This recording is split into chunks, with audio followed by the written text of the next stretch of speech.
Hello, good evening. 4 बज चुके हैं। अब हमारी क्विज स्टार्ट होने वाले। सब लोग फटाफट ऐड हो जाओ। आप लोगों को लिंक सभी जगह मिल गई होगी, हर जगह भेज दीजिए आप लोग। तुरंत हमारी क्विज स्टार्ट होने वाली है, सब लोग जल्द से जल्द आ जाइए।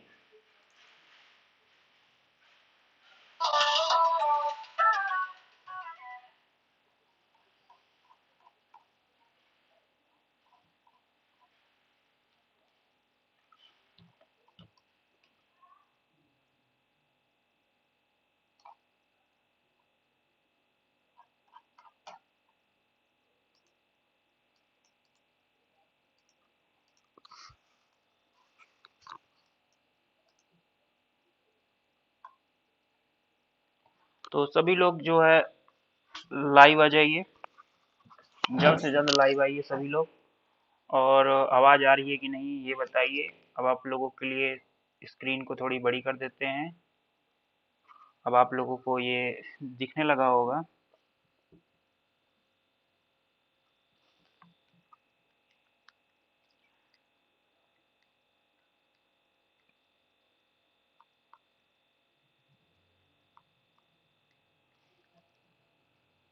दिखने लगा होगा।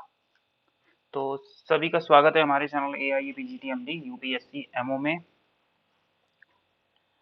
तो आज का सबसे पहला प्रश्न आ रहा है, ऑप्टिक न्यूरोपैथी निम्न में से किस विटामिन की कमी से होती है। चलिए हम लोग ज्यादा समय व्यर्थ ना बता करते हुए ये क्वेश्चन स्टार्ट करते हैं। ऑप्टिक न्यूरोपैथी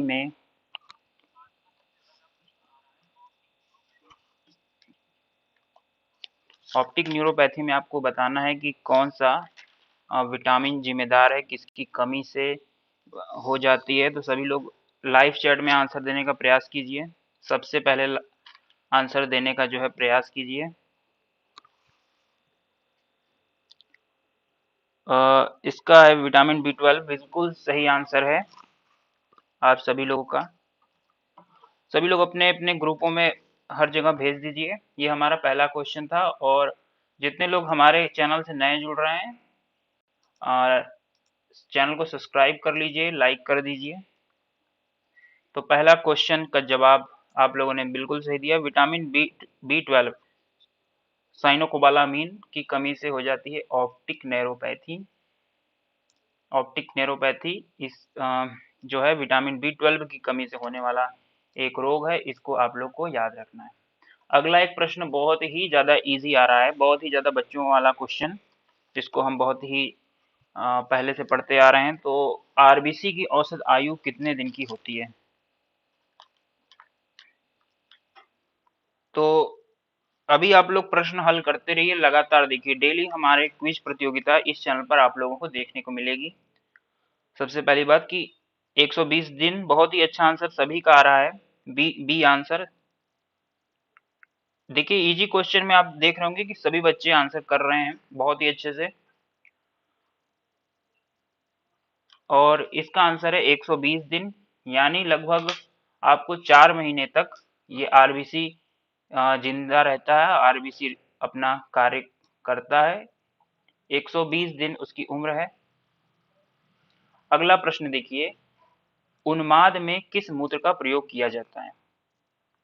तो देखिए AIPGT एग्जाम को निकालने के लिए सबसे अच्छा तरीका है कि उससे भी कठिन एग्जाम की हम तैयारी करें।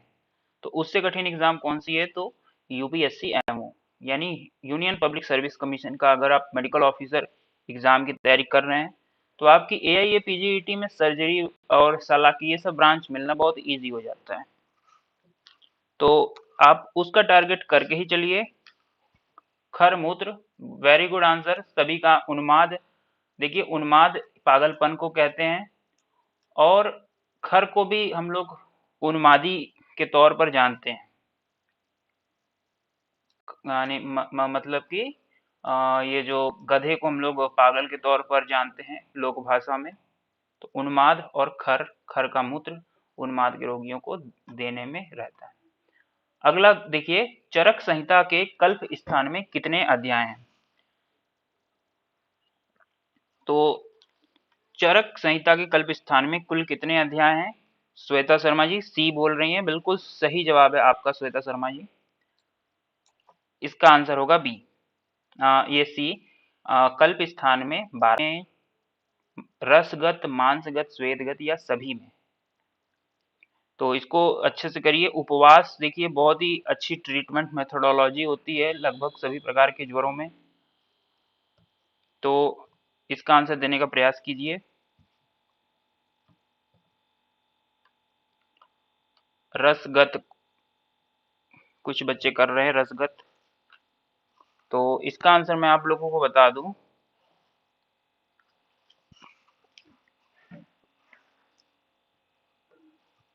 इसका आंसर जो है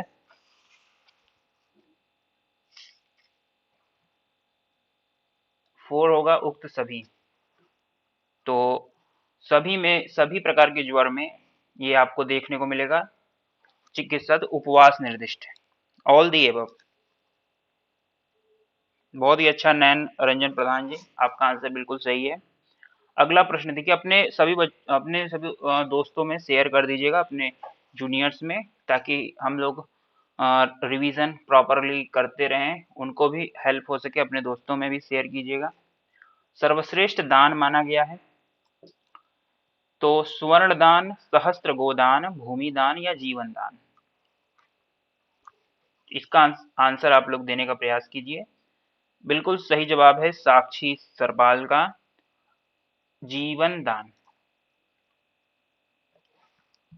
जीवन दान है इसका आंसर, क्योंकि स्वर्ण तो आप दे सकते हैं, गौ भी दे सकते हैं, भूमि भी दे सकते हैं, लेकिन जीवन दान जो देता है वो सर्वश्रेष्ठ दान माना जाता है।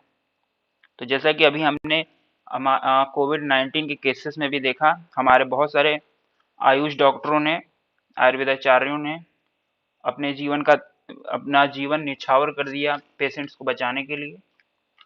न केवल हॉस्पिटल में बल्कि कार्य क्षेत्र में भी, बाहरी कार्य क्षेत्रों में भी बहुत अधिक इन्होंने कार्य किए हैं। अगला प्रश्न देखिए, शिलाजतु की गंध किसके समान मानी जाती है? गोमूत्र, उष्ट्रमूत्र, सर्पी गंधी, लाजा गंधी। तो इसका आंसर देखिए, बड़ा फेमस क्वेश्चन है। शिलाजतु यानी शिलाजीत की गंध जो है किसके समान होती है? बहुत ही फेमस क्वेश्चन है, आप में से किसी का गलत नहीं होना चाहिए। गोमूत्र, ये गोमूत्र वाला सही है। गोमूत्र गंधी शिलाजतु। अगला देखिए, चरक अनुसार किस विशिष्ट ज्वर में पिपली का प्रयोग निर्दिष्ट है? तो पिपली का प्रयोग जो होता है वो किस प्रकार के ज्वर में प्रयोग में लाया जाता है अधिकतर?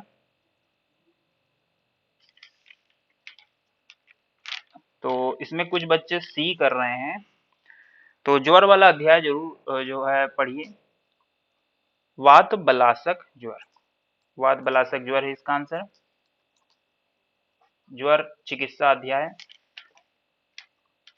अगला देखिए, श्रेष्ठ मेध रसायन माना गया है, श्रेष्ठ मेध रसायन माना गया है। सभी लोग हर जगह अपने ग्रुपों में से शेयर कीजिए।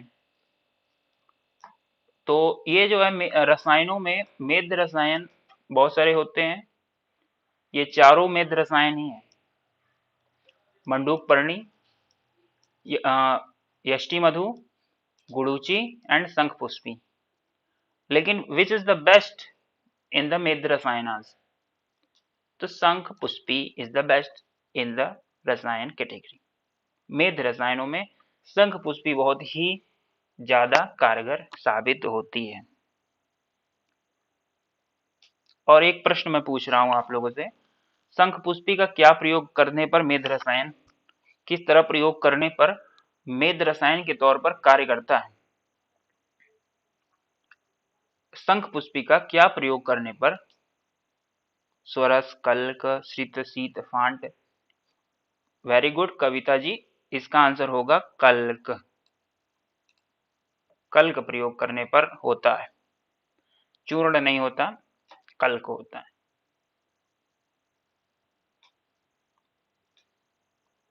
अगला देखिए प्रश्न आ रहा है, किस मास में केवल आम्लक रसायन सेवन का निर्देश है? तो केवल आम्लक रसायन, किस मास में केवल आम्लक रसायन सेवन का निर्देश है? देखिए ये सभी प्रश्न एआईए पीजीईटी या फिर यूपीएससी या फिर स्टेट पीएससी एग्जामों में पूछे गए हैं। तो हम लगातार आपकी प्रैक्टिस कराएंगे एग्जाम तक, लगातार इस चैनल पर आपको प्रैक्टिस कराएंगे। तो जो लोग भी प्रैक्टिस कर रहे हैं और जो लोग इससे कुछ सीख रहे हैं वो लोग चैनल को सब्सक्राइब जरूर कीजिएगा। तो इसका आंसर आप लोग देने का प्रयास कीजिए। क्या दे रहे हैं? बी दे रहे हैं। इसका पौष और माघ होगा आंसर। आम्लक रसायन का प्रयोग पौष और माघ में किया जाता है। अगला क्वेश्चन देखिए, ये हो गया, आम्लक घृत का प्रयोग कब करवाया जाना चाहिए? आम्लक घृत का प्रयोग कब करवाया जाना चाहिए? एक आम्लक घृत होती है, उसका प्रयोग कब कराना चाहिए? प्रातः काल, अपराह्न काल, सायंकाल या प्रातः सायं? तो इसका आंसर बहुत ही अच्छा दे रहे हैं सभी लोग, कुछ लोग गड़बड़ी भी कर रहे हैं। तो ये तो मैं आपको बता रहा था कि हमारे चैनल जो है AIA PGT MD UPSC MO लगातार एआईए पीजीटी 2021 के लिए लगातार कार्य कर रहा है। तो सभी लोग इस चैनल को सब्सक्राइब अवश्य कीजिएगा और अपने सभी प्रकार के दोस्तों में शेयर कीजिएगा, जूनियर सीनियर कहीं भी शेयर कीजिएगा। तो इसका प्रातः काल होगा आंसर, आम्लक घृत का प्रयोग। ये देखिए, व्हाट इज इंडिकेटेड इन गर्भशंग? गर्भशंग की अवस्था में क्या निर्दिष्ट है? योनि धूपन, एरंड प्रयोग, लांगली लेप या ऑल दी एबव?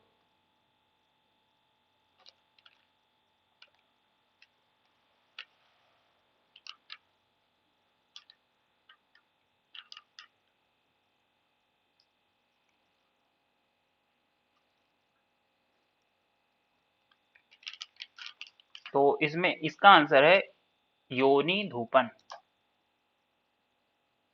इसका आंसर है योनि धूपन ही केवल इंडिकेटेड है गर्भशंग की स्थिति में। अगला देखिए question, who is the mentor of योग दर्शन?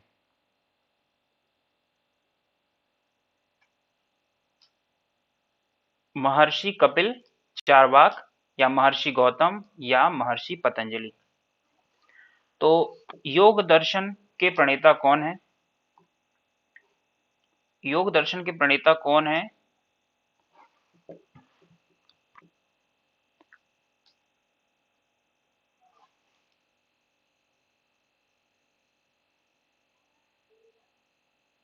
वेरी गुड आंसर, पतंजलि हैं।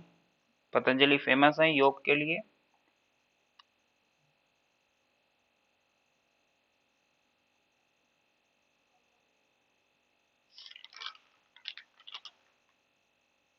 पतंजलि होगा इसका आंसर। आप लोग क्यों इधर उधर का आंसर दे रहे हैं? देखिए पतंजलि जो है योग दर्शन, पतंजलि योग सूत्र होता है, उसको भी पढ़ना होता है, आप लोग उसको पढ़िएगा। पतंजलि योग सूत्र, पतंजलि योग सूत्र में कितने पाद होते हैं? आप लोग ये बताइए, इसमें कितने खंड होते हैं या कितने पार्ट्स होते हैं? 1 2 3 4 कितने होते हैं? पतंजलि योग सूत्र में कुल मिलाकर कितने हैं? नहीं, अष्टांग योग का 8 पार्ट है, पतंजलि में 4 होते हैं, 4 पाद। बिल्कुल सही दीक्षा रानी जी। अष्टांग योग के 8 होते हैं, 8 पार्ट होते हैं, लेकिन पतंजलि योग सूत्र के 4 पाद होते हैं। बिल्कुल याद रखिएगा। अगला क्वेश्चन देखिए, राइबोफ्लाविन मीन्स? राइबोफ्लाविन किसको कहा जाता है? Vitamin B2, B3, B12, B6 किसको कहा जाता है?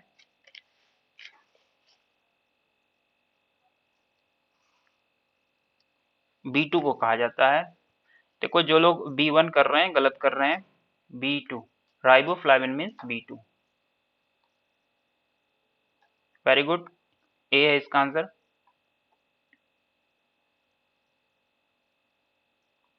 अगला प्रश्न देखिए, what is not related to diabetes mellitus. ये जो डायबिटीज मेलिएटस है ये शुगर की बीमारी जिसको कहा जाता है, उसमें से क्या चीज नॉन रिलेटेड है? Fasting glucose estimation, HbA1c, ADH या GTT?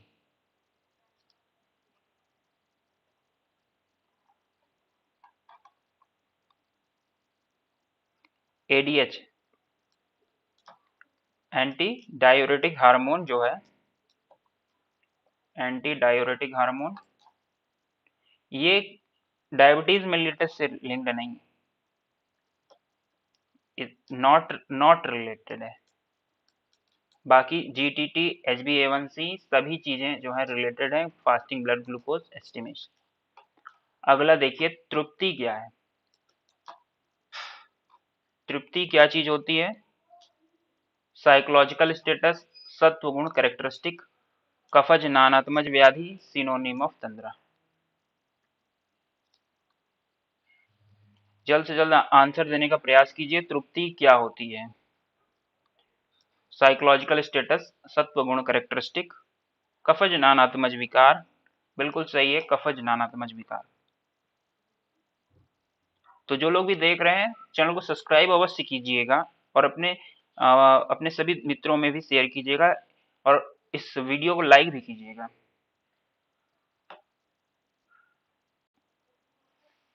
ये बी वाला आंसर नहीं, सी वाला आंसर है कफज।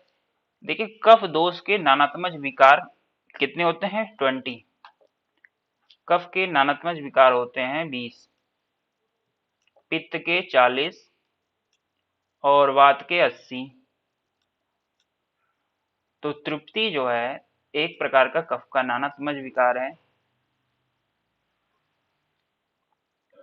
देखिए जिनको स्क्रीन नहीं दिख रही है वो अपने वीडियो की क्वालिटी को 144 से लेकर, जहां पर 3 डॉट यहाँ पर आपकी स्क्रीन पर बना होगा, 3 डॉट, उस पर क्लिक कीजिए।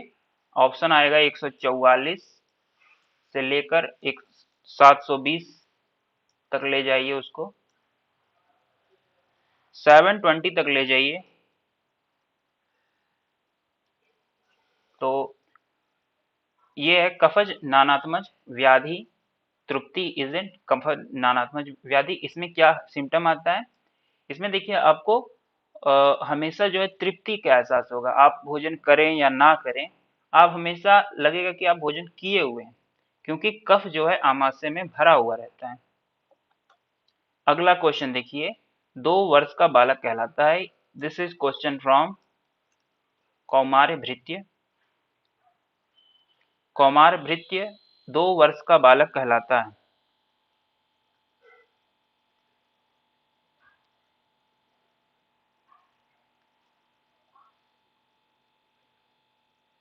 तो 2 वर्ष का बालक क्या कहलाता है? क्षीरप, क्षीरन्नाद, अन्नाद। वेरी गुड, अन्नाद नहीं कहता है, अन्नाद नहीं कहते हैं।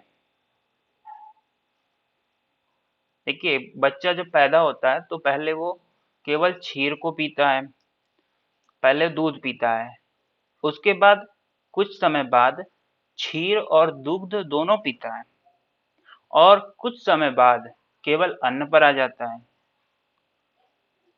तो आपको करना है, देखना है कि किस अवस्था में वो क्या कंडीशन में जाता है।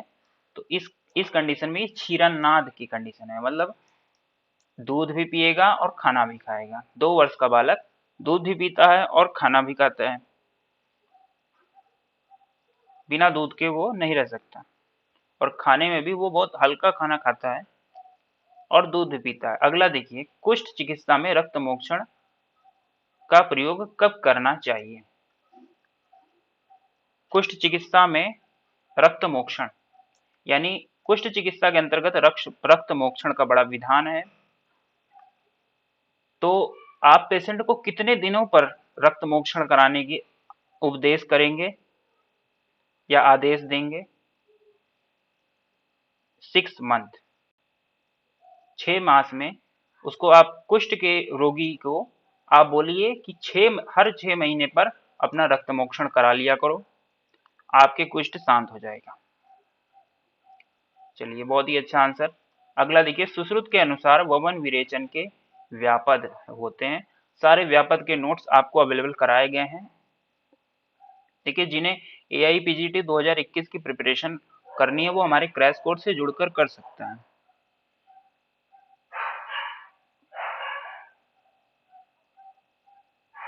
चलिए आगे बढ़ते हैं हम लोग। वात दुष्ट रक्त में रक्त मोक्षण के लिए कौन सा यंत्र उपयोगी होता है? तो देखिए, ये जो रक्त मोक्षण प्रोसीजर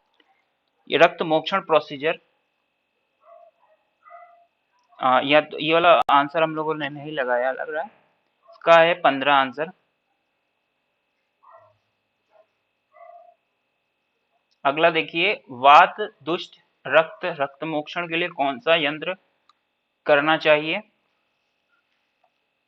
श्रृंग है वात के लिए। रक्त मोक्षण जब भी करना हो श्रृंग का इस्तेमाल अवश्य कीजिए। वात दुष्ट रक्त में श्रृंग का प्रयोग किया जाता है।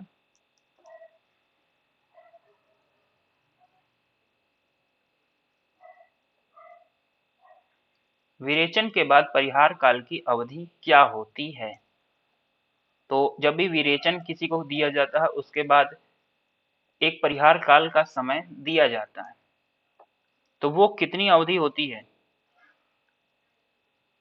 7 दिन, 3 दिन, 9 दिन, 1 माह।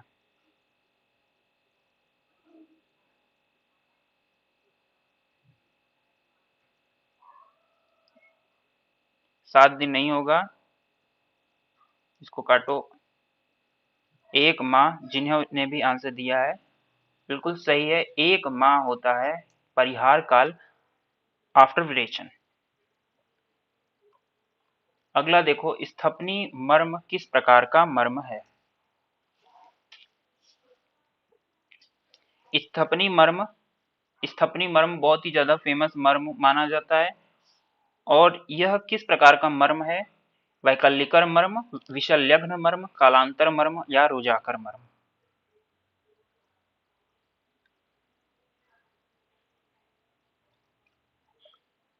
सभी लोग फटाफट आंसर देने का प्रयास करो। बी है इसका आंसर। देखो, सभी लोग लाइन में नहीं देते हो आंसर, कुछ लोग बी कुछ लोग डी दे देते हो, तो इस तरह से मजा नहीं आ रहा है। एक लाइन में सही आंसर होना चाहिए, तब तो आपको लगेगा कि आप प्रॉपरली स्टडी कर रहे हैं। विशल्यघ्न मर्म इसका करेक्ट आंसर है। आपको चरक सुश्रुत शारीर स्थान में आपको मर्म शारीर के बारे में पढ़ाया गया है टोटल, और उसके रिकॉर्डेड लेक्चर्स भी हम अवेलेबल करा रहे हैं। तो उसमें आप लोग ऐड होकर, जिनको ये समस्याएं आ रही हैं आंसर देने में, तो उसमें जुड़कर आप उनकी तैयारी कर सकते हैं, उनको पढ़ सकते हैं प्रॉपरली, तब ये आपके क्वेश्चन गलत नहीं होंगे। अगला देखो, FSH एक्ट्स ऑन किस चीज पर FSH कार्य करता है? Theca cells, stromal cells, granular cells, interstitial sales?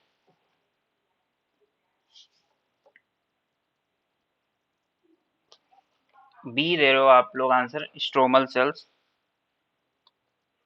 सभी का आंसर जो है, FSH किस सेल पर एक्ट करता है? FSH ये किस सेल पर जाके काम करता है? Granulosa cell. बिल्कुल सही है कविता आत्री जी आपका। देखिए, इस बार हमारा एक संडे को क्विज है। संडे को हमारा एक यूनिट टेस्ट 7 है, जिसके अंतर्गत आ रहा है पूरा मॉडर्न पोर्शन। मतलब मॉडर्न पोर्शन के 60 क्वेश्चन आएंगे, उसमें 60 क्वेश्चन आएंगे। और दूसरा पोर्शन सुश्रुत शारीर स्थान, सुश्रुत चिकित्सा स्थान और सुश्रुत कल्प स्थान से आएंगे। तो वो हमारा टेस्ट होगा संडे को, इसी संडे को होगा। वो टोटली फ्री है सभी के लिए, सभी लोग उसमें पार्टिसिपेट कीजिए और अधिक से अधिक मार्क्स पाइए। मंडे को हम लोग उसका एनालिसिस करेंगे कि किस बच्चे ने क्या गड़बड़ी की है। तो उस टेस्ट को देने के लिए हमारे एक नंबर है, उस पर ऐसे कर सकते हैं, या फिर मैं डिस्क्रिप्शन में, इसी वीडियो के डिस्क्रिप्शन में एक व्हाट्सएप लिंक दे दूंगा, उसमें सब लोग जुड़ जाइएगा और संडे वाला टेस्ट मत भूलिएगा। सभी के लिए ग्रैनुलर सेल इसका करेक्ट आंसर है। आगे बढ़िए, निम्नलिखित में किस व्याधि में स्वेदन चिकित्सा निषिद्ध है? किस व्याधि में स्वेदन चिकित्सा निषिद्ध है? रक्तपित्त, अतिसार, मधुमेह।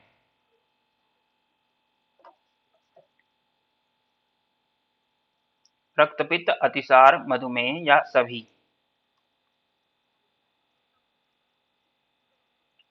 इसका आंसर आप लोग देने का प्रयास कीजिए जल्द से जल्द।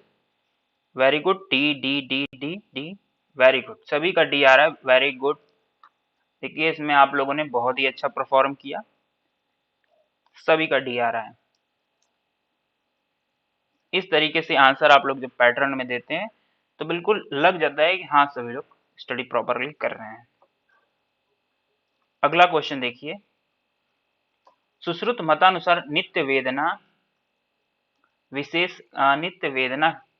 विशेष लक्षण होता है। ये देखिए, ये आपको मिल गया 20 प्रकार के योनि व्यापद चरक चिकित्सा स्थान अध्याय 30। उसमें आपको रिप्रोडक्टिव ऑर्गन से रिलेटेड बहुत सारी बीमारियों के बारे में मिलता है, both male and female, 20 types of योनि व्यापद। तो उसमें आपको बताना है नित्य वेदना, हमेशा दर्द बना रहना, किसका लक्षण है? तो बी आंसर बिल्कुल सही आप लोग दे रहे हैं, विप्लुता। विप्लुता जो होती है ये योनि व्यापद, उसके अंतर्गत आपको नित्य वेदना लक्षण देखने को मिलता है, विशेष लक्षण। सुश्रुत मतानुसार संधियों की कुल संख्या है, ज्वाइंट्स कितने हैं? सुश्रुत के अकॉर्डिंग ज्वाइंट्स, तो ज्वाइंट्स क्या होता है? दो बोन्स का आपस में एक ज्वाइंट्स बना ला, तो वो बॉडी में कितने हैं? 300, 210, 200, 360। 210 बिल्कुल सही है। देखिए जित मॉडर्न में बोला जाता है कि 210 हड्डियां होती हैं, 210 क्या होती हैं? बोन्स होती हैं। लेकिन सुश्रुत ने 210 जो है संधियों को माना है, यानी ज्वाइंट्स इतनी होती हैं। दोनों पॉइंट्स याद रखिएगा, बोन्स भी 210 मॉडर्न के अकॉर्डिंग, संधियां भी 210 मॉडर्न सुश्रुत के अकॉर्डिंग। अगला देखिए, भारतीय दंड संहिता आईपीसी, आईपीसी की कौन सी धारा हत्या अपराध में प्रयुक्त की जाती है? आईपीसी की कौन सी धारा, बहुत ही फेमस क्वेश्चन है, 310, 302, 303, 376। डी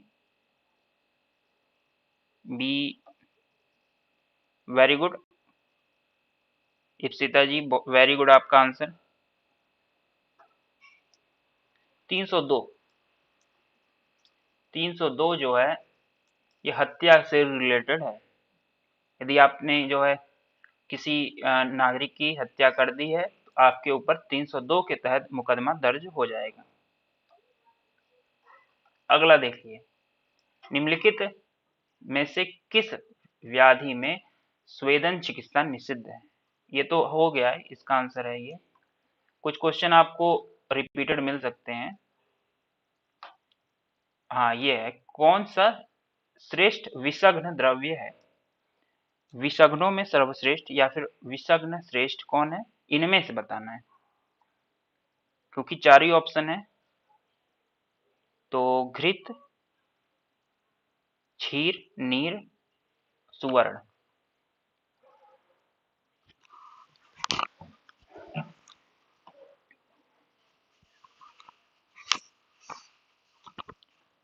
तो इसका आंसर आप लोग देने का प्रयास कीजिए। ए दे रहे हैं, घृत नहीं है इसका आंसर। देखिए घृत का प्रयोग किया जाता है विषग्न में, लेकिन सबसे अच्छी विषग्न औषधि होती है सुवर्ण। स्वर्ण स्वर्ण जो होती है वो सबसे अच्छी विषग्न औषधि होती है। वैसे तो एक और भी औषधि होती है विषग्नों में श्रेष्ठ, लेकिन यहाँ पर यही है, ये सुवर्ण है इसका आंसर।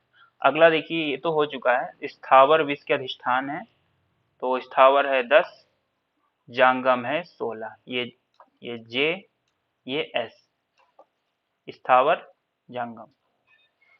जल संत्रास व्याधि, बहुत ही ज्यादा इंपॉर्टेंट क्वेश्चन। सुश्रुत कल्प 9।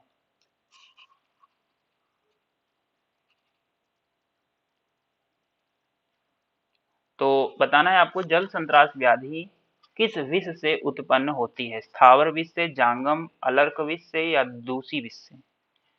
तो इसका आंसर अलर्क विष होता है। अलर्क, ये दूषी नहीं है, अलर्क विष से उत्पन्न होती है। जल संत्रास व्याधि किस विष से उत्पन्न होती है? जांगम अलर्क विष से। अभी आप लोग को हालिया में ये भी पढ़ाया गया है। इसमें होता क्या है कि जब ये जल संत्रास व्याधि हो जाती है तो हमें पानी से डर लगने लगता है, या पानी दिखने लगता है अधिक, और उससे बहुत अधिक घबराहट होती है। ये तभी दिखता है जब हमें किसी कुत्ते वगैरह ने काटा हो, पागल कुत्ते ने काटा हो। तो ये जल संत्रास व्याधि इसी से रिलेटेड है, अलर्क, जांगम अलर्क। गांधक द्रुति यानी गंधक द्रुति निर्माणार्थ त्रिकटु का अनुपात क्या होता है? तो ये इसका बताइए।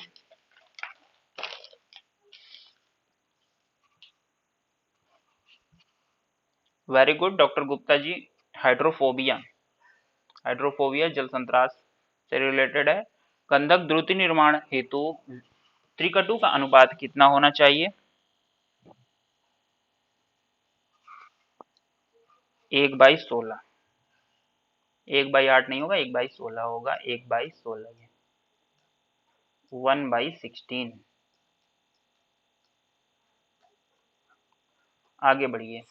पिघलती हुई धातु या द्रव्य में कोई द्रव्य डालने को क्या कहते हैं? कोई द्रव्य आपका मेल्टिंग स्टेट में है, पिघल रहा है, और पिघलती हुई धातु या द्रव्य में कोई द्रव्य डालने को क्या कहते हैं?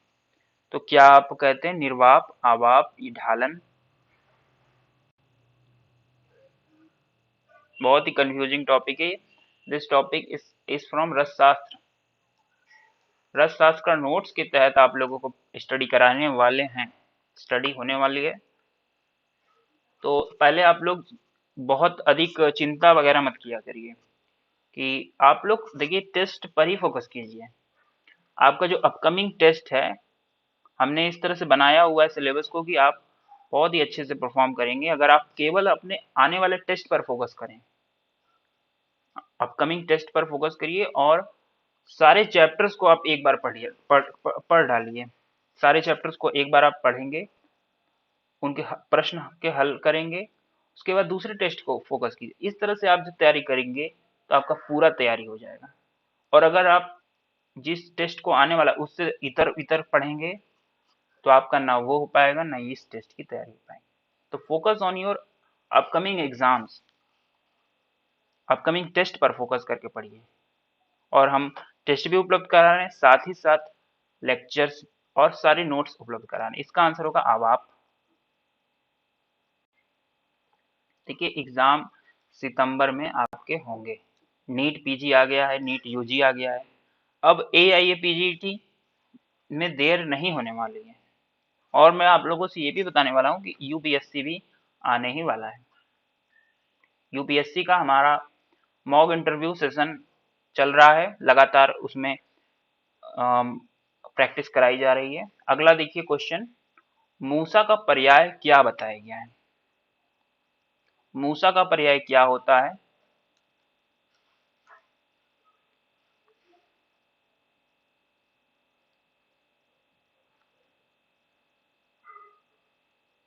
वहनी मित्र, देखिए वहनी का मीन्स होता है आग और मित्र की मीन्स होता है दोस्त।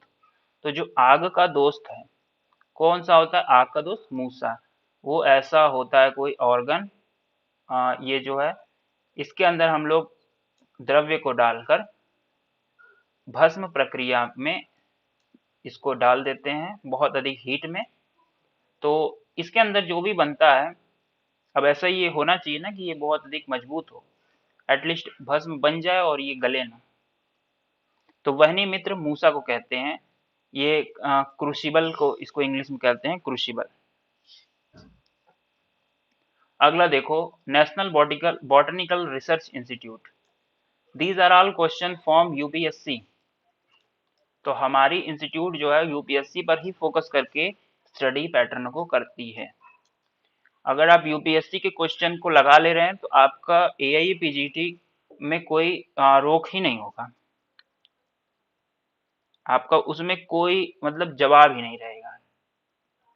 क्योंकि एक स्टेप आगे बढ़कर तैयारी अगर आप आगे बढ़कर कर रहे हैं और सभी प्रकार की मॉडर्न इंफॉर्मेशन ले रहे हैं तो कोई समस्या आने वाली नहीं है। त्रिभुवन कीर्ति रस के लिए भावना द्रव्य है। त्रिभुवन कीर्ति रस बनाने में ये बड़ी बुखार की एक दवा है। त्रिभुवन कीर्ति रस अभी आप लोगों को पैरासिटामोल वगैरह में भी मतलब उसके उसमें दिया जाता है। तो भावना द्रव्य ऑफ त्रिभुवन कीर्ति रस यूपीएससी क्वेश्चन है ये भी। सभी प्रकार के क्वेश्चन देखिए यहाँ पर लिखा हुआ है यूपीएससी एमओ। तो सारे क्वेश्चन जो है यूपीएससी एमओ से रिलेटेड आपको यहाँ से देखने को मिलेंगे और उससे बहुत अधिक इजी पैटर्न आपको एआईए पीजीटी का रहता है। यूपीएससी बहुत हाई एग्जामिनेशन का रोल रहता है। इसमें आपको मॉक इंटरव्यू, आपको इसमें लिखित परीक्षा के बाद मॉक इंटरव्यू भी देना पड़ता है, मतलब इंटरव्यू भी देना पड़ता है, उसके बाद ही आपका सिलेक्शन वहाँ हो पाता है और पोस्ट भी कम आती है। तो देखो इसका धतूर पत्र आंसर होगा। बड़ा फेमस क्वेश्चन है, आप लोग क्यों ऐसे गड़बड़ी करते हैं? त्रिभुवन कीर्ति रस जो है बुखार वाली दवा है, धतूर पत्र उसमें पड़ता है। धतूर पत्र भावना द्रव्य यूज में लिया जाता है और ये बुखार की बहुत अच्छी दवा है, लेकिन बहुत ही होशियारी के साथ वैद्य की परामर्श से लेना चाहिए, क्योंकि धतूर जो है थोड़ा विषाक्त पदार्थों में भी गिनती की जाती है। अगला क्वेश्चन देखिए, क्षार पटपटी के निर्माणार्थ हेतु उपयुक्त पात्र है। Very good Divya Sharma ji. क्षार परपटी के निर्माण हेतु उपयुक्त पात्र है ताम्र पात्र, लोह पात्र, वंग पात्र या तो क्षार पात्र जो है बड़ा रिएक्टिव स्पीसीज है। दिस इज वेरी रिएक्टिव क्योंकि क्षार है इसके अंदर। क्षार is the base and base have OH minus. ये रिएक्शन बहुत तेजी से करते हैं, तो ताम्र से रिएक्शन कर लेंगे, लोहा से कर लेंगे, वंग से भी कर लेंगे। लेकिन जो मृत पात्र होता है, यानी जो खपरेल होती है वो मृत पात्र होती है, मिट्टी से बनी, उससे इसका कोई संबंध नहीं है। नॉन रिएक्टिंग प्रोसीजर यहाँ फॉलो होता है। तो क्षार परपटी मृत पात्र। अगला क्वेश्चन देखिए, पीईएम के अंतर्गत नहीं आता है। पीईएम के अंतर्गत कौन सी डिजीज नहीं आती? कौन सा डिजीज पीईएम के अंतर्गत नहीं आती है? Marasmus, nutritional dwarfism, kwashiorkor and vitamin A deficiency. तो vitamin A deficiency is the right answer. PEM के अंतर्गत ये नहीं आती। अगला क्वेश्चन देखिए, निद्रा या ओज की किस अवस्था को कहते हैं? मतलब निद्रा जब आप लेते हैं तो उस समय ओज की क्या स्थिति रहती है? ओज क्षय, ओज विषण, ओज व्यापत या सभी?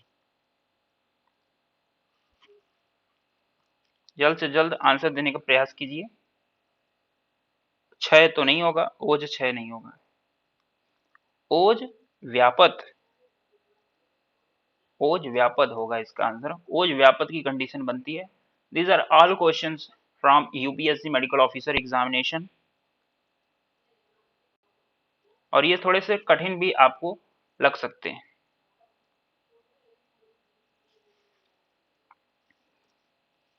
देखिए अगला क्वेश्चन हम लोग करते हैं जलौका। ये जलौका क्या है? जलौका जो है ये जो है इसको जोंक बोलते हैं इंग्लिश में, हिंदी में जोंक बोलते हैं। और ये जो है सक करती है ब्लड, और ये सविष भी होती है, निर्विष भी होती है। तो आप लोग बताइए कौन सी निर्विष जलौका है? सावरिका, बिल्कुल सही जवाब। क्षार सूत्र निर्माणार्थ श्रेष्ठ द्रव्य है। क्षार सूत्र का श्लोक मैंने ग्रुप में भेजा हुआ है, उसको लर्न कीजिएगा आप लोग। क्षार सूत्र कहाँ वर्णन है? सबसे पहले आप लोग क्षार सूत्र के बारे में कुछ जानकारियां मुझे बताइए। इसका आंसर सबसे पहले तो दे ही लीजिए, अपामार्ग श्रेष्ठ क्षार सूत्र निर्माण की है। तो अपामार्ग क्षार बनाया जाता है, उसके बाद उसका क्षार सूत्र बनाया जाता है। तो सबसे पहले आप लोग ये मुझे बताइए कि क्षार सूत्र का विवरण सुश्रुत संहिता में कहाँ पर मिलता है? ये बहुत ही इंपॉर्टेंट क्वेश्चन है, आप लोग इसको हल्के में बिल्कुल मत लीजिएगा। क्षार सूत्र आयुर्वेद पढ़ रहे हैं तो क्षार सूत्र आप लोगों को के बारे में क्वेश्चन आने आने ही तय है। चरक में चरक में देखो नाड़ी व्रण हमें नहीं बताया गया है। सुश्रुत में नाड़ी व्रणों के में मिलता है, और चरक में भगंदर में विषय में बताता है। आचार्य चरक ने इसको भगंदर में बोला है, और सुश्रुत ने नाड़ी व्रण चिकित्सा के अंतर्गत बताया हुआ है।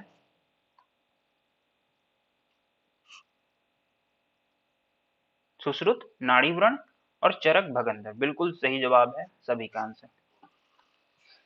तो क्षार सूत्र को आप लोग बिल्कुल मत भूलिएगा। ये आयुर्वेद को मॉडर्न की अपेक्षा बेहतर साबित करने की एक बात रखती है। सभी लोग रखते हैं कि ये प्रोसीजर उनके में नहीं है, हमारे अंडर में ही है। तो हमें वैशिष्ट मिलता है कि हम मॉडर्न मेडिसिन से बेहतर क्यों हैं, क्योंकि हमारे पास बहुत सारी ऐसी प्रोसीजर हैं, जैसे एग्जाम्पल के तौर पर क्षार सूत्र।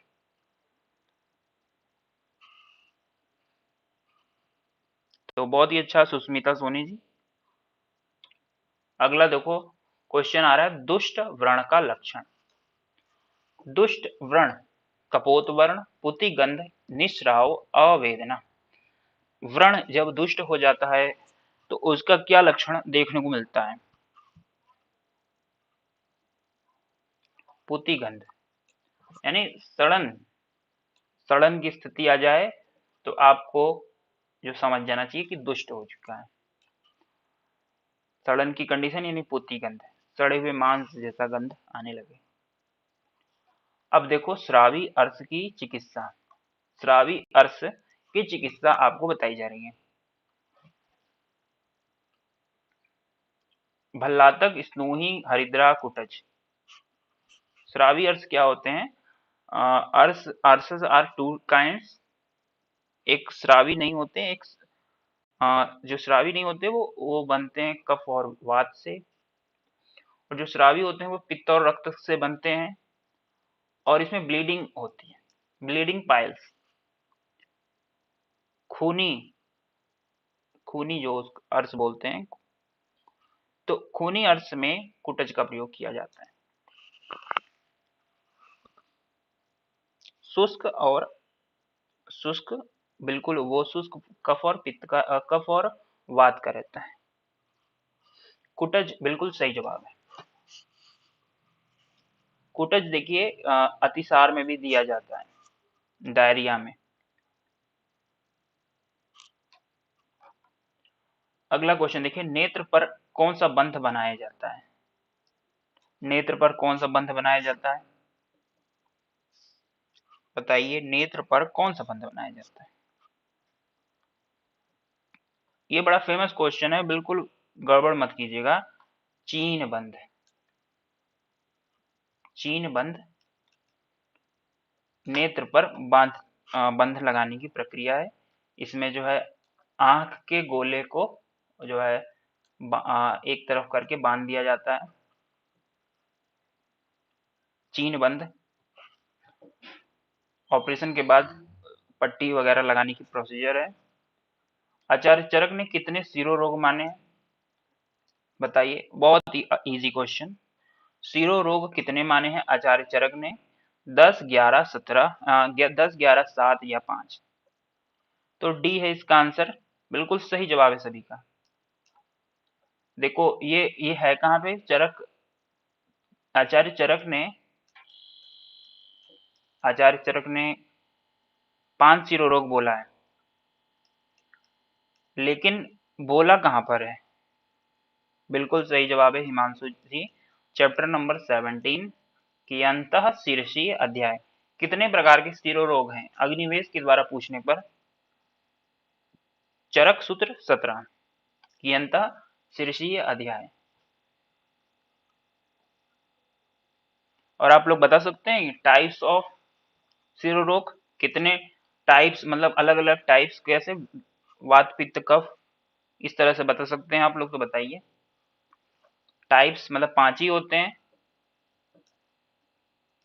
वातज, पित्तज, कफज,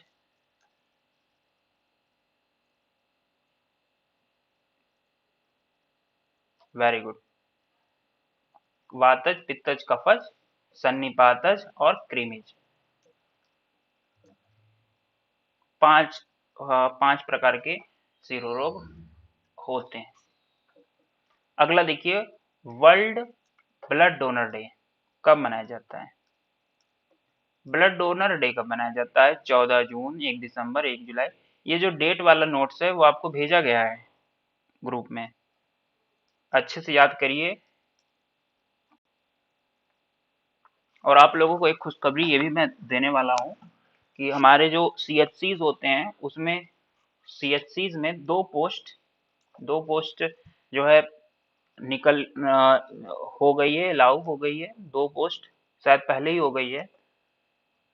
अब जो भी हमारे CHC हैं यानी कम्युनिटी हेल्थ सेंटर, PHC के एक लेवल ऊपर, उसके अंतर्गत एक PG स्कॉलर रहेगा, मतलब PG जो कंप्लीटेड है, एक PG specialist, Ayurvedic PG specialist रहेगा, और एक मेडिकल ऑफिसर रहेगा। तो दो नौकरियां यहाँ पर जनरेट हो गई हैं CHCs में करंट। और PHCs में आपको एक BMS डॉक्टर या एक आयुष डॉक्टर आपको आपको ये देखने को मिलेगा। लगभग हर जगह ये नियम है। मेनली यूपी में तो नियम है, बाकी और भी जगह हो सकता है नियम। ये हमारे यहाँ यूपी में ये नियम है। CHCs में 2 पोस्ट और PHCs में 1 पोस्ट। आयुष, अब आयुष में देखो 5 होते हैं, 5 होते हैं। इस क्वेश्चन को हम लोग लगाते हैं, इसके बाद बात करते हैं। पक्वाशयगत दोष पर बस्ती कर्म का प्रभाव क्या पड़ता है? पक्वाशयगत दोषों पर बस्ती कर्म का प्रभाव क्या पड़ता है? वातानुलोमन, वात कफ हरण, वात पित्त हरण, त्रिदोष हरण। इस क्वेश्चन को लगाइए, फिर हम लोग थोड़ा डिस्कस करते हैं कि कहाँ पर पोस्ट आने की संभावना बन सकती है। त्रिदोष हरण बिल्कुल सही जवाब है। तो देखिए CHCs में 2 पोस्ट, इसमें आप लोग को लगभग सभी इसमें आपको PG स्कॉलर होना चाहिए, या MO होगा तो भी ठीक है, लेकिन PG स्कॉलर एक, और एक मेडिकल ऑफिसर की नौकरी इसमें निकलती है। मेडिकल ऑफिस वो डॉक्टर के लेवल पर होते हैं दोनों लोग, लेकिन ये पूरा आयुष के लिए है। आयुष में क्या क्या होता है? आयुष में क्या क्या होता है, ये बड़ा कंफ्यूजिंग टॉपिक है। आयुष, आयुष को बिल्कुल मत भूलिएगा। आयुष में सभी लोग, बड़े से बड़े जो इंटरव्यूअर है बड़े से बड़े पूछ लेते हैं कि व्हाट इज आयुष। तो आयुष क्या चीज होती है? Ayurveda, yoga and naturopathy. यहाँ पर लोग गड़बड़ी करते हैं, योगा एंड नेचुरोपैथी नहीं लगाते। ये यूनानी, ये सिद्धा, ये होम्योपैथी है। ये योग और नेचुरोपैथी एक साथ।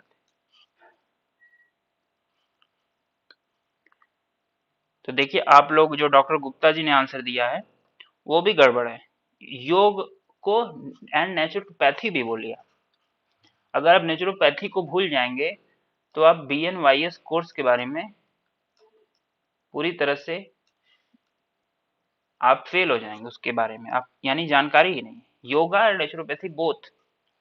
तो इतने डॉक्टर्स, इतने प्रकार के डॉक्टर्स उन दो पोस्ट पर जा सकते हैं। उनका PG होना चाहिए और MO, या उनको MO होना चाहिए। CHC बहुत अच्छी जॉब होती है, PSC भी अच्छी जॉब होती है। अगला देखो, संतापो देह मानसा। क्या है ये? ज्वर का प्रभाव, ज्वर का प्रकृति, अंतर्वेग ज्वर का लक्षण, ज्वर का प्रत्यात्म लक्षण।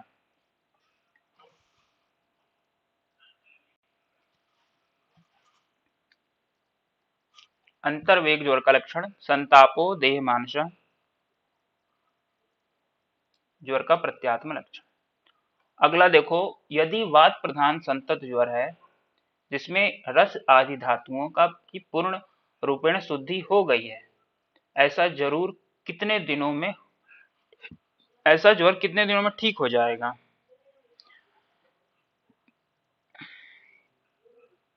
ये ऊपर वाले का ज्वर का प्रत्यात्म लक्षण आंसर है। देखिए AIPGT क्रैश कोर्स में जिन्हों भी पार्टिसिपेट करना होगा कर लेना, हमारे व्हाट्सएप नंबर पर व्हाट्सएप करके। जिनको लग रही है कि तैयारी और अच्छे से हो जाएगी, क्योंकि हम रिकॉर्डेड वीडियोस और लाइव क्लासेस भी करा रहे हैं गूगल मीट्स वगैरह पर। 7 दिन में इसका आंसर करेक्ट है। और कॉल बिल्कुल मत कीजिएगा। कॉल करेंगे तो जो है उठाने में प्रॉब्लम होती है, बहुत सारे कॉल आते रहते हैं। तो आप लोग व्हाट्सएप जरूर कीजिएगा और प्रोसीजर देने के बाद आप एडमिशन ले लेंगे और स्टडी प्रॉपर करने लगेंगे। हिक्का व श्वास किस धातुगत ज्वर का लक्षण है? मांसगत, मेदोगत, मज्जागत या अस्थिगत?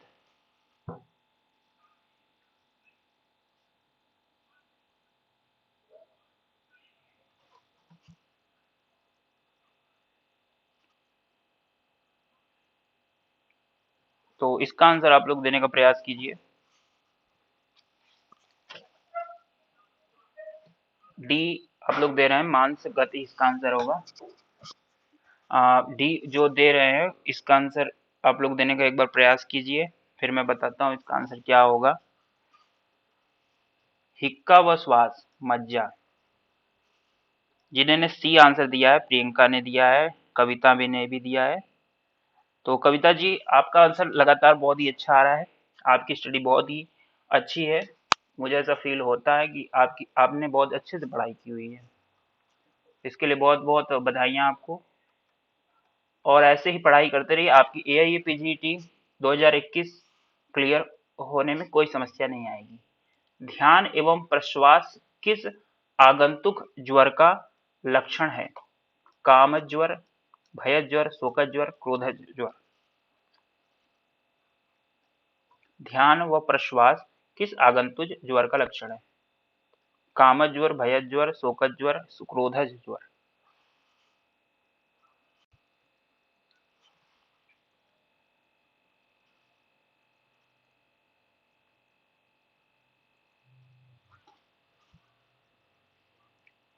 और जो है टेस्ट जरूर सभी लोग दीजिएगा संडे को, इस संडे को टेस्ट दीजिएगा।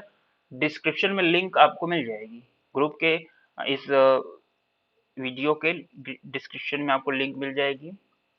वहां से आप जुड़िएगा ग्रुप में और आपको संडे को टेस्ट दिया जाएगा और मंडे को उसका एनालिसिस किया जाएगा कि कौन किस प्रकार से, मतलब पर्टिकुलर नाम नहीं लिया जाएगा, बस ऐसे कि कितने बच्चों ने आंसर दिया है, क्या आंसर दिया है। कामज ज्वर इसका होगा। कितने काल तक ज्वर तरुण माना जाता है? षडरात्रि तक, तीन रात्रि तक, पंचरात्रि तक, सप्तरात्रि तक। बिल्कुल, रिकॉर्डेड क्लासेस मिलेंगी, लाइव क्लासेस मिलेंगी, सारी सभी प्रकार की आप लोगों को क्लासेस मिलने वाली है लगातार। उसमें आपको पढ़ाया पढ़ाया जा रहा है, क्योंकि क्योंकि जिनका अभी थोड़ा बेस कमजोर है उनको मजबूती देना, यही हमारा परम कर्तव्य है। जो बच्चे एक्सेल कर रहे हैं उनको सपोर्ट करना, और जो बच्चे थोड़े अभी वीक है उनको उस काबिल बनाना, ताकि वो परीक्षा को कर सके, अच्छे से कर सके। यही हमारे इस चैनल का परम उद्देश्य है, परम कर्तव्य है। और ये आयुर्वेद का ही चैनल है, तो सब लोग सब्सक्राइब अवश्य कर लीजिएगा। कितने काल तक तरुण ज्वर माना जाता है, बताइए सभी लोग।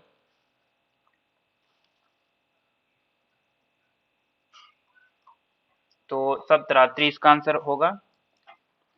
अगला देखिए, ऊर्ध्वांग रक्तपित्त के प्रायः निदान होते हैं।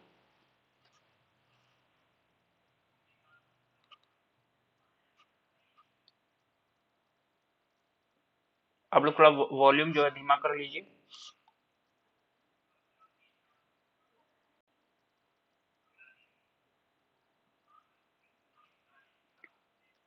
ऊर्ध्वांग रक्तपित्त के प्रायः निदान होते हैं।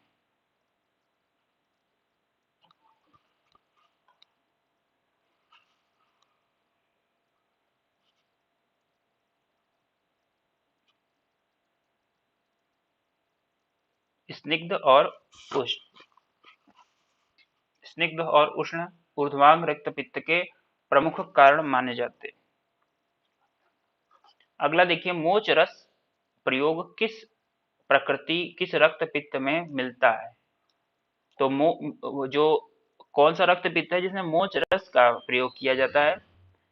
These are all question from the UPSC medical officer. उसकी आप लोगों को तैयारी हमेशा करनी चाहिए। जो जूनियर्स हैं मैं उनको बता दूं, जो बहुत अभी फर्स्ट ईयर में सेकंड ईयर में है, उनको बता दूं, आप अपना टारगेट यूपीएससी एमओ रखिए, एआई पीजीटी बिल्कुल मत रखिएगा। क्योंकि जब आप यूपीएससी एमओ रखते हैं तो आपके लिए एआई पीजीटी बिल्कुल खेल हो जाता है। आप उसमें सर्जरी वगैरह बहुत अच्छे ब्रांच आप उठाते हैं, बहुत अच्छे से हो जाता है, और आपका यूपीएससी भी निकल जाता है, और एआईबीजीटी बहुत इजीली निकल जाते हैं। अगला क्वेश्चन देखिए, जीर्णे अधिकम प्रकोपम किस गुल्म का लक्षण है। जीर्णे अधिकम प्रकोपम यानी जीर्ण अवस्था में भोजन के पच जाने पर कौन सा गुल्म उत्पन्न होता है। वातिक, पाइतिक, कफज, या फिर किस गुल्म का लक्षण है। वातिक बिल्कुल सही जवाब है। देखिए, जब भी भोजन के तुरंत बाद कोई प्रकोप हो रहा है, कोई भी रोग हो, इट इज, मैं एक नियम बता रहा हूं आप लोगों को, किसी भी बीमारी में खाना खाने के बाद तुरंत प्रकोपित हो जा रहा है वो रोग, तो आप जान जाइए कि वो कफज बीमारी है, कफज से रिलेटेड बीमारी है। और अगर वो पच्यमान अवस्था यानी भोजन की पच्यमान अवस्था 1 घंटे के बाद वाली अवस्था में है तो वो पित्तजवादी है। अगर वो जीर्ण होने के बाद वो तो ज्यादा प्रभावशाली बन रही है तो वो वातज बीमारी होगी।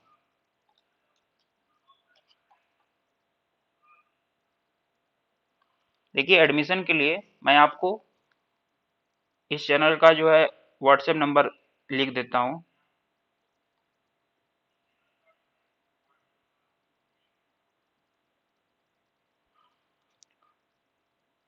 आप लोगों को मिल जाएगा व्हाट्सएप नंबर।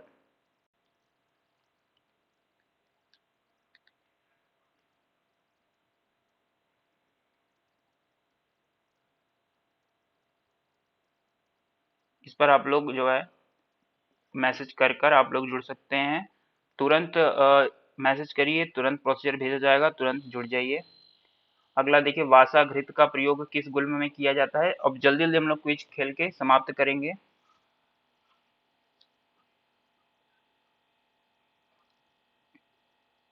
पित्तज गुल्म, very good. वासा जो है पित्तज गुल्म। चरक ने प्रमेह के कितने दूष्य निर्दिष्ट किए हैं। चरक ने प्रमेय के कितने दूष्य निर्दिष्ट किए हैं?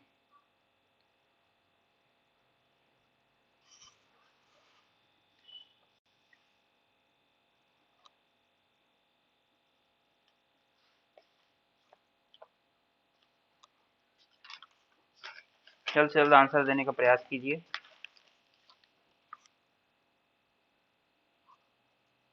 इसका आंसर करेक्ट है, सी है इसका करेक्ट आंसर। अगला देखिए, प्रमेय के रोगी पीने हेतु देय क्या है? सारोदक, कुशोदक, मधुदक या सभी?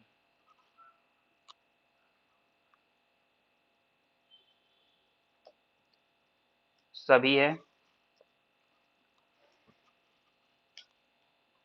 अगला देखिए, सभी प्रमेयों में निश्चित रूप से दूषित होने वाले दूष्य हैं। सभी प्रकार के प्रमेयों में कौन सा प्रमेय जो है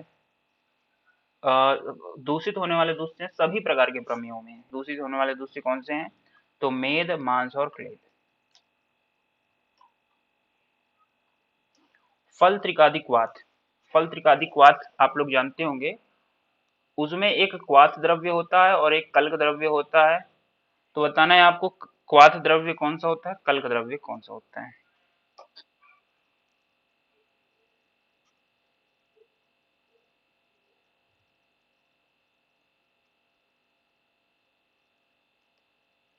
फल त्रिकादिक वात में प्रमुख क्वाथ द्रव्य एवं कल्क द्रव्य क्रमशः होते हैं।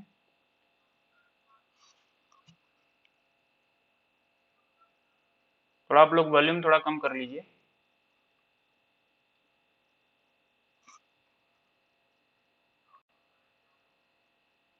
यहाँ डिस्टरबेंस हो रही है, वॉल्यूम थोड़ा आप लोग कम कर लीजिए। फल त्रिकादिक वात में प्रमुख क्वाथ द्रव्य एवं कल्क द्रव्य क्रमशः है त्रिफला और हरिद्रा।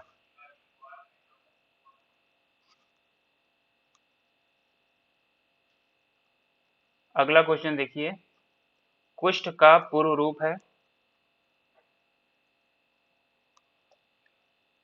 स्वेद अति प्रवृत्ति, स्वेद का न आना, स्पर्श हानि या सभी? सभी है, कुष्ठ का पूर्व रूप सभी है। अगला देखिए, निम्न में से प्रमेयों के पूर्व रूप नहीं है। तो कुछ बातें अब हम लोग करते हैं कि यूपीएससी मेडिकल ऑफिसर क्या है और इसकी क्या मतलब, इसकी क्या विशेषता है। यूपीएससी मेडिकल ऑफिसर देखिए, बहुत लोग पूछ रहे थे मुझसे कि यूपीएससी मेडिकल ऑफिसर है क्या, इसके क्या कार्य हैं, क्या सैलरी है, क्या सब कुछ क्या है। तो यूपीएससी देखिए, आप लोग को पता ही है, यूनियन पब्लिक सर्विस कमीशन, ये सेंट्रल गवर्नमेंट की एक संस्थान है जो कि अलग अलग प्रकार के बेहतरीन एग्जाम कराने की संस्था मानी जाती है। और ये पूरे भारतवर्ष से यूनियन गवर्नमेंट के लिए काम करने वाले उच्च स्तरीय उच्च स्तरीय लोगों को सेलेक्ट करने की एक संस्थान है। तो जो भी अपने फील्ड के बेहतरीन लोग हैं वो यूपीएससी जॉब्स में जो भी एग्जाम होते हैं यूपीएससी में सेलेक्ट होते हैं। इसमें आर्मी से रिलेटेड जॉब्स होती हैं, आर्मी और एडमिनिस्ट्रेशन, पुलिस, हर तरीके की जॉब्स इसमें आपको मिलेंगी। बैंकिंग, हर प्रकार के आपको सिविल सर्विसेज से रिलेटेड या फिर मेडिकल ऑफिसर से रिलेटेड होता है। तो एक हमारा एक पोर्शन है आयुर्वेद वाला भी, एक आयुष मेडिकल ऑफिसर है जिसके अंतर्गत हमें पांचों डॉक्टरों की नियुक्ति के लिए कुछ पोस्ट निकाली जाती हैं हर 2 साल पर, या 3 साल या 4 साल। ये बेस्ड है उनका डिसीजन, यूपीएससी के डिसीजन पर बेस्ड है। ऐसा नहीं है कि हर 4 साल पे ही निकालेगी, हर 2 साल। ये बेस्ड है कि डिमांड क्या है, ये आपके आपके देश में किस प्रकार की डिमांड चली। जैसे अभी कोरोना क्राइसिस में आयुर्वेदिक डॉक्टरों ने बहुत ही अच्छा कार्य किया, तो उसको देखते हुए यूपीएससी में भर्तियां ज्यादा निकलने की संभावना होंगी।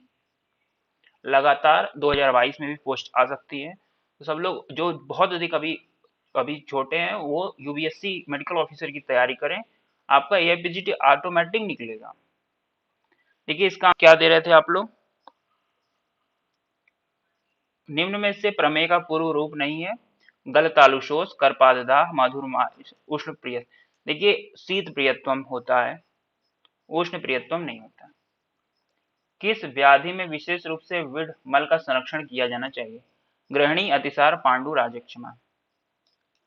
ग्रहणी, अतिसार, पांडु, राजक्षमा।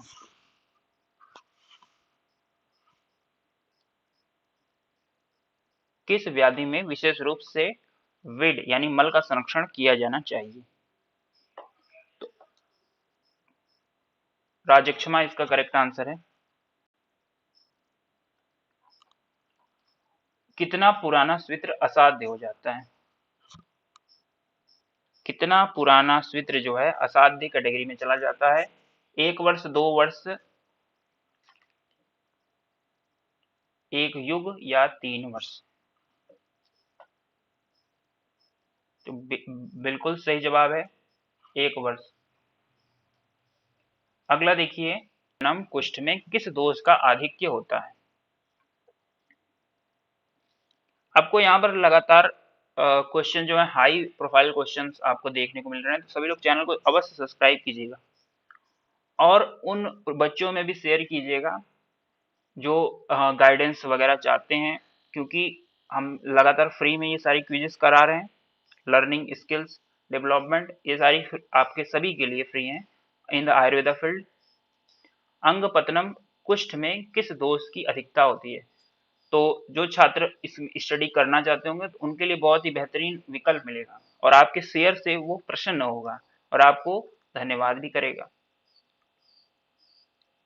अंग पतनम कुष्ठ यानी एक ऐसा कुष्ठ होता है जिसमें हाथ हाथ के जो अंग है वो टूटने लगते हैं, यानी कि पहले हड्डियां गायब होने लगती हैं, हाथ हाथ की हड्डियां गायब होने लगती हैं।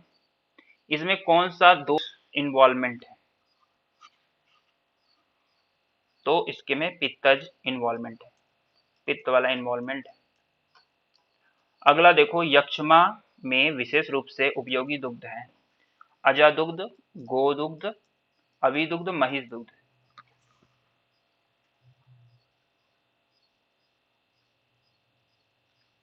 इसका आंसर देने का प्रयास कीजिए। यक्षमा में विशेष रूप से उपयोगी दुग्ध है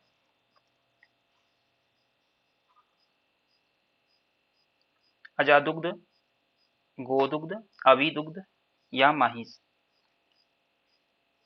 देखिए अजादुग्ध इसका करेक्ट आंसर होगा।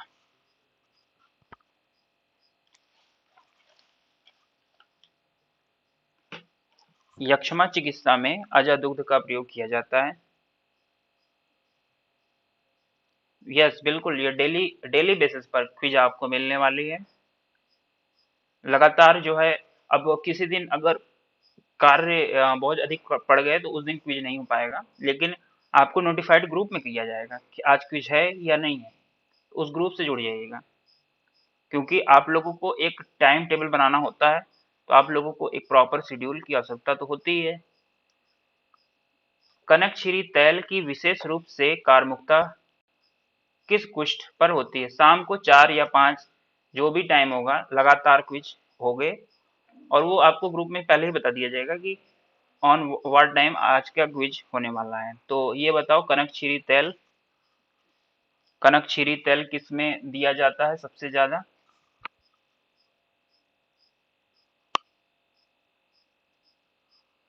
मंडल में, सिद्म में, कपाल में, औदुंबर में।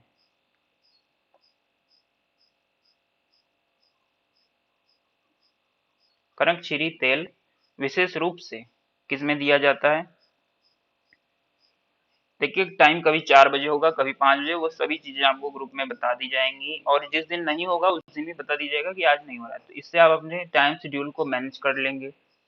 आपको कहीं जाना होगा उस दिन तो आप चले जाइएगा। और इसका आंसर है मंडल, कनकशिरी तेल मंडल। राजक्षमा, राजक्षमा की चिकित्सा में निर्दिष्ट सीतोपलादी चूर्ण में सीता तुगाक्षरी पिपली एला त्वक का अनुपात है। तो सीतोपलादी चूर्ण में सीता तुगाक्षरी पिपली एला त्वक का क्या अनुपात है? ये 16:8:4:2:1। Easy question.